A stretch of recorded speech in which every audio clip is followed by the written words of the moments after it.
doping scandal has put a spanner in the works of Russian boxer Alexander Povetkin's return to the ring for Saturday night's heavyweight fight, as he'll no longer be fighting planned opponent Canadian Stiverne. Now, Povetkin has been notified of a positive drugs test just a few hours before he was due to take on Haitian-Canadian heavyweight Canadian Stiverne in the Russian city of Yekaterinburg. The bout was in danger of being canceled, but instead the Russian will now fight another opponent, and the WBC interim belt will no longer be up for grabs. Stiverne, who is no longer set to face Povetkin, is also no stranger to controversy himself, having also failed a drugs test in November. However, he was still allowed to fight, only received a $75,000 fine. Well, to discuss the situation with me, I have in the studio our correspondent Roman Kosarev sitting on my right, and on my left is a sports nutrition specialist and columnist Alan Moore. Thank you very much, gentlemen, for joining us today. Well, first, I'd like to turn to Roman. Roman, do tell us what's been going on. What else do we know about the pre-fight situation there? Quite an unexpected development. I mean, who would have thought that this news would break today on the day of the fight?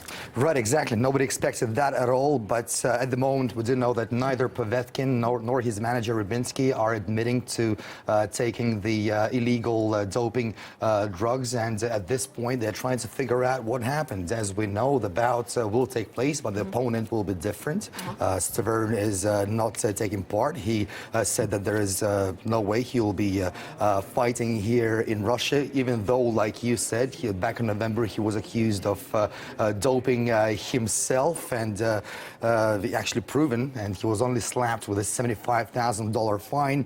But in case of, in regards to Povetkin, his manager said that there were 5 samples taken from him, and one of those samples showed up as positive, and that sample was taken in the United States laboratory approved by the World Anti-Doping Organization, and that's the same lab that disqualified Povetkin back in May, which later proved that it was wrong. Povetkin was reinstated. Now, his manager, promoter Rybinski, said that another thing that's weird here is that just like back in May, this allegedly positive sample showed up on the day of the fight. So let's have a listen to Mr. Rybinski.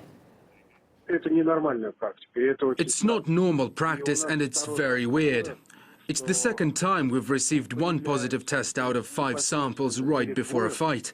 I'm not saying anything, but it's such a strange coincidence. Both positive drug test results came from the same laboratory in Los Angeles. Alexander is tested by the lab constantly, and it's a surprise to receive another positive test out of the blue. So obviously, according to Mr. Rybinski, there's some irregularities here in regards to that lab. Certainly, it's fair to raise credibility questions in terms of this Los Angeles lab. Exactly. Meanwhile, Rybinski also said that concurrently there were tests done to Povetkin in terms of his doping or not doping in a Swiss lab. So we should be expecting the results there. But you know what? I'll stop talking right now. Let's turn there's to... a wide geography here, of course, of labs and tests going on. But the fact that it all happened on the day of the fight, is it something that happens regularly, or is it something that, I mean, perhaps there was something else, some other hidden agenda behind it? Because, you know, athletes prepare for these fights for some time. Alan, what do you make of this? I mean, I was sent to Rome before we went on air. I was 20 years in boxing, from the age of 9 to 29. So having experience from amateur to professional levels and everything in between, anything can happen in boxing. And having worked in sports for over 20 years, anything can happen in sports itself. It is unusual that it was announced on the day of the fight, and the ruling was brought through very quickly, in fairness, from WBC. However, it's not conducive to eliminating any sort of like theories or conspiracy theories or problems that might be down the line, because the man has been, prevented a chance to fight for the world title, and the worst thing is that his opponent then has compounded the whole situation by saying, well, okay, the title might, or there's nothing on the line, so I'm not going to fight him. So Well, it's interesting. I've known Povetkin for a while. It's certainly going to be sad if the man doesn't get his title shot. But let's talk about his opponent for a second here, because Canadian Stiverne was just accused of doping just last month. So, Alan, he's not really stranger to controversy himself. And you know what? What really surprised me here when he said that, let me quote what he said today, "There's no reason to fight if the WBC won't sanction the bout. I'm very disappointed in the actions of Povetkin." So I've been training for months to be victorious, but look, isn't it a bit hypocritical, given that he's no stranger to controversy, as you, Roman, said? Right, and for example, he said he had simply an energy drink back in November. Yeah. Is there any excuse for Stiverne not knowing that he had taken a banned substance? No, I mean, there is none. I mean, for many, many years now, working with athletes and now working in sports nutrition as well, professionally, like I can say that no, there's no excuse, because all athletes know what they're taking. That is the truth.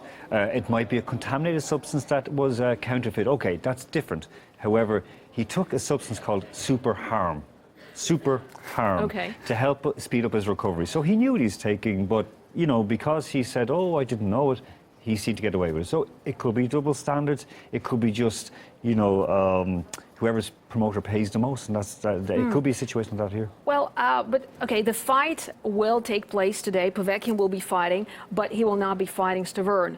How will that affect both Stiverne and Povetkin? It all depends on how the boxing authorities will view the fight, because this is an important fight, for example, for ranking. Now, if it is, you know, if this is a case where Alexander has taken this Osterin, this muscle-building drug, he could be banned indefinitely from fighting for any titles with the WBC, which would be a real, you know, misfortune, because there are so many other fighters, the likes of Julio Cesar Chavez Jr. and Roy Jones Jr. as well. I mean, they've all these people like have, you know, Pernell Whitaker, they've all failed tests or been, you know, caught with drugs or doing something illegal. It does smack of double standards, but when you consider that fighters training, as Stiverne does in Las Vegas, you know, USADA have no control over this. USADA have no control over any major American sports, bar the Olympic ones, simply because the other sports say, "We don't want you here. We don't want you to help." So that is a major issue for boxing in America. Andy Lee, 4 years ago, our Irish fighter, fought Julio Cesar Chavez. This is a man who'd already failed for taking diuretics and so on. So, you know, after the fight, he said, "That guy was too strong, and even though he was a better boxer than me on the night, there's a big suspicion, because when he went to give his drugs test, the drug test officials allowed him into the cubicle on his own, and was locked, which never happens. So you have to be in plain sight when you're doing the sample. It's, for a man especially, it's quite difficult to sort of do the business in front of somebody who's actually sitting there looking at you. However, the American boxer was allowed to do it in the privacy of a cubicle. Sure. Well, as we see, there's a lot happening behind the scenes there. Very complicated, very intriguing, and a lot of suspense there. The fact alone that it happened on the day of the bout already says something. I should say. Let's wait for the B sample. Yes. Yeah. Let's do that. Well, thank you very much at this point. I'd like to thank both of you for contributing to this discussion. And in the studio with me was RT's correspondent Roman Kossarov, sitting to my right, and on my left, Alan Moore, a sports nutrition specialist and columnist. Thanks so much for talking to us here on RT.